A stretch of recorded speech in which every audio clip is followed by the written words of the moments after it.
श्री गुरुवे नमः। श्राद्धा सरसविहारिणे नमः। श्री शुक श्याम चरणदासो जयति। श्री सरस निकुंज पीठाधीश्वर आचार्य श्री श्री अलबेली माधुरी शरण जी महाराज जी के श्री चरण कमलों में दंडवत प्रणाम। जय जय श्री राधे श्याम। जय जय श्री राधे। प्रस्तुत है डॉक्टर अवध बिहारी लाल कपूर द्वारा रचित ग्रंथ ब्रज के भक्त से श्री हित स्वामिनी शरण जी और श्री हित संतदास बाबा जी का चरित्र। श्री हित स्वामिनी शरण जी वृंदावन। श्री हित स्वामिनी शरण जी का जन्म काशी के निकट रामगढ़ में हुआ।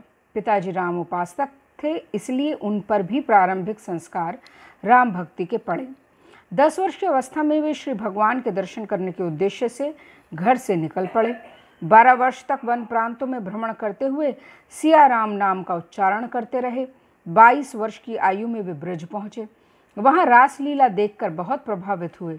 उनके हृदय पटल पर सिया राम की जगह राधा कृष्ण ने ले ली। वे बरसाने जाकर भजन करने लगे।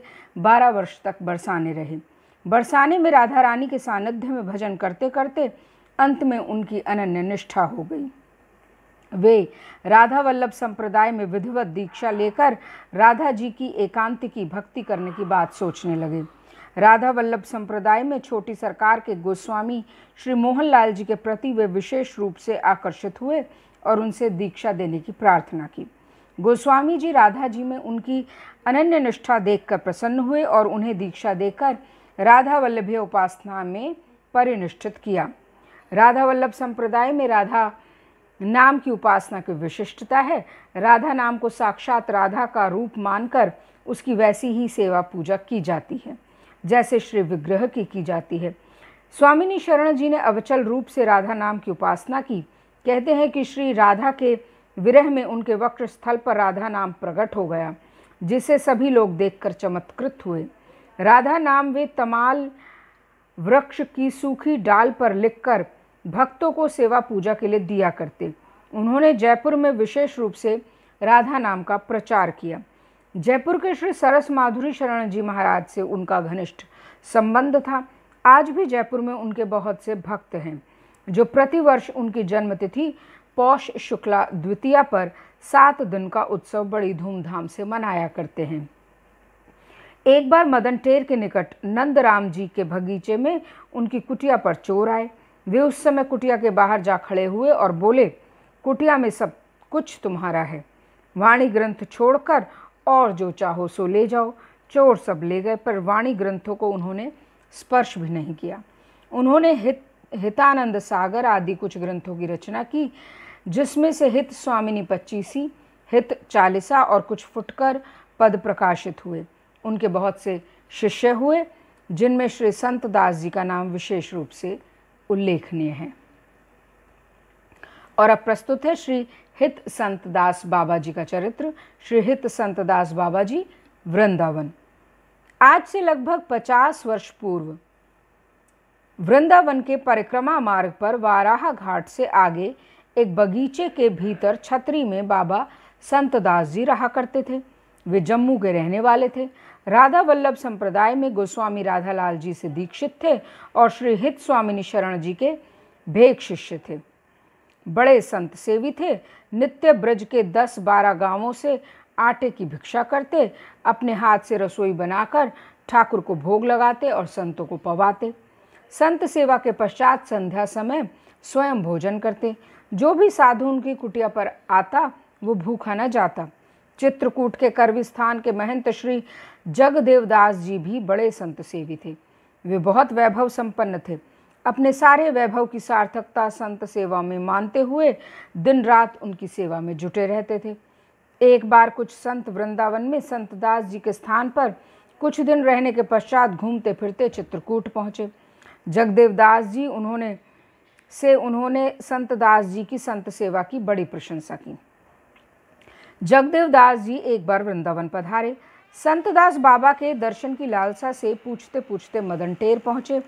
वहां जाकर देखा कि एक दीर्घकाय गौर वर्ण बाबा जी, जिनके दाहिने कंधे पर एक बांस के दोनों सिरों से 2 पोटलियां लटक रही हैं और सिर पर मठे की हंडिया रखी है। बाएं हाथ से रस्सी से बंधा लकड़ी का एक गट्ठर खींचते चले आ रहे हैं। यह संतदास बाबा कहाँ रहते हैं? उन्होंने उनसे पूछा। यहीं पास में रहते हैं, आइए मैं आपको वहाँ ले चलता हूँ, उन्होंने विनम्रतापूर्वक कहा। जगदेव दास जी उनके पीछे हो लिए। थोड़ी दूर जाकर वराह घाट की एक छतरी के सामने बाबा ने अपना सामान रखा। जगदेव दास जी से कहा, थोड़ा यहाँ विश्राम करें, फिर मैं आपको संतदास जी से मिला दूंगा। जगदेव जी वहीं बैठ गए। बाबा के परिचय पूछने पर उन्होंने अपना परिचय दिया। सुनते ही उन्होंने साष्टांग दंडवत की और बोले, अहो भाग्य महाराज, आपकी संत निष्ठा और संत सेवा की बड़ी प्रशंसा सुनी थी। आज आपके दर्शन कर कृतार्थ हुआ। अब आपको ऐसे नहीं जाने दूंगा, आप विश्राम करें। इतने में रसोई बनाकर ठाकुर को भोग लगाता हूँ, आप प्रसाद पालें, तब संतदास जी के पास ले चलूँगा।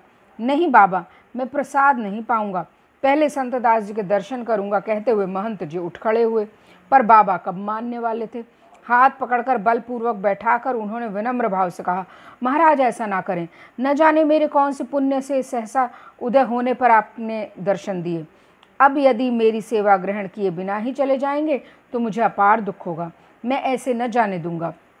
महंत जी क्या करते, उन्हें रुक जाना पड़ा, प्रसाद भी ग्रहण करना पड़ा। प्रसाद ले चुकने के पश्चात उन्हें एक और विनय पूर्ण आग्रह का सामना करना पड़ा। अब आप कुछ पल लेट जाएं, मैं आपकी चरण सेवा कर दूं। संतदास बाबा तो मिले ही समझिए, वे कहीं दूर थोड़े ही हैं। बाबा ने छतरी के निकट एक वृक्ष के नीचे उनके लिए खटिया बिछाते हुए कहा। महंत जी बाबा के प्रेम और सेवा भाव से इतने अभिभूत हो चुके थे कि उनका आग्रह टालने का प्रश्न ही नहीं उठता था। वे खटिया पर लेट गए और बाबा उनके चरण दबाने लगे। थोड़ी देर में एक एक कर और भी कई संत वहां पहुंच गए।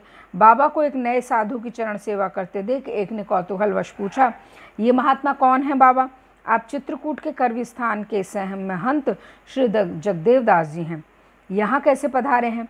महंत जी ने स्वयं उत्तर देते हुए कहा, वृंदावन दर्शन करने आया था, संतदास बाबा की महिमा सुन रखी थी, सोचा उनके दर्शन करता चलूं। पूछता पूछता यहाँ आया तो इन बाबा जी के प्रेम जाल में फंस गया। अब इनके जाल से निकल पाऊँ तो उनके दर्शन करूं। संत ने मुस्कुराते हुए एक बार बाबा की ओर देखा, एक बार महंत जी की ओर। बाबा ने ओंठ दबाकर फूटती हुई हंसी छिपाने की चेष्टा की। ये देख महंत जी कुछ कहने जा रहे थे, उसके पूर्व ही संत ने कहा, बाबा संत दास जी ही तो आपकी चरण सेवा कर रहे हैं, लगता है इन्होंने आपके साथ कुछ छल किया है। ये सुन महंत जी झट उठकर बाबा को उन्होंने हृदय से लगा लिया। उनके नेत्र सजल हो गए। वे कहने लगे, बाबा मैंने आपको जैसे सुना था वैसा पाया, आपके दर्शन कर धन्य हुआ। आप जैसा संत सेवी मैंने दूसरा नहीं देखा। ये तो आप दैन्यवश कह रहे हैं, सच्चे संत सेवी तो आप हैं। आप जितनी संत सेवा करते हैं उसके एक अंश का अंश भी तो मैं नहीं कर पाता। बाबा ने नम्रतापूर्वक कहा, मेरी सेवा केवल धन से होती है, आपकी तन और मन से होती है। मैं अपने आश्रितों द्वारा सेवा करता हूँ, आप स्वयं करते हैं। इतना कहे महंत जी एक पल चुप रहे, फिर थोड़ा मुस्कुराते हुए बोले, आपकी सेवा की एक और विशेषता और है, आप संत सेवा में छल बल का भी प्रयोग करना जानते हैं, जो मुझे नहीं आता। वह आपको कैसे आएगा? उसे सीखने के लिए मर्यादा पुरुषोत्तम राघवेंद्र का आश्रय छोड़ छलिया नंदनंदन का दासत्व जो स्वीकार करना होगा। राघवेंद्र को कब आती है वो सब कलाएं जो नंदनंदन को उनकी स्वभावगत संपत्ति के रूप में सहज ही प्राप्त हैं। इस प्रकार के कुछ हास्य विनोद के पश्चात महंत जी विदा हुए और लेते गए अपने साथ संत दास की संत सेवा वृत्ति की अमिट छाप। संत दास जी संत सेवी तो थे ही, साहित्य सेवी भी थे। उन्होंने राधा वल्लभ संप्रदाय के साहित्य की बड़ी सेवा की। श्री हीरालाल व्यासकृत राधा सुधानिधि की रसकुल्या टीका और चाचा वृंदावन दास के 108 ग्रंथों सहित समस्त राधा वल्लभीय साहित्य की लिपियां तैयार कर उन्होंने उनका जीर्णोद्धार किया। श्री राधा सरस बिहारी लाल की जय।